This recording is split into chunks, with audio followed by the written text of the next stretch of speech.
This rejection of the working class and the rejection of Western culture go hand in hand, and it's part of this demonic left lunacy, really. You know, in order to open the borders in the way they did, they had to betray the working class because the working class are always the ones that were going to suffer most from open borders. It's these alien cultures.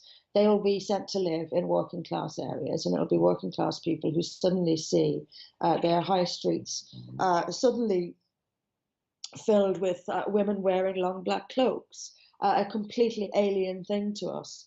Of course, it was always, if you open the borders to the low income countries of Eastern Europe, for example, you know, it was always going to be the working class with stagnating wages and competition for jobs who were going to suffer.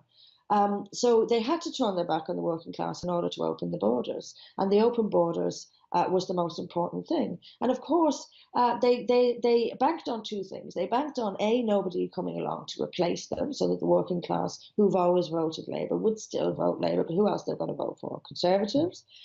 They banked on that, and of course, they knew that all this mass immigration they were bringing in new votes anyway. So they weren't going to lose. They were still going to get elected, even though they were trampling on the working class, and they knew it. But the big plan was to open the borders, you know, to fill the cities particularly with people who would vote Labour. And it worked. The trade unions changed into communist activist groups as well, hell bent on the West, on destroying the West.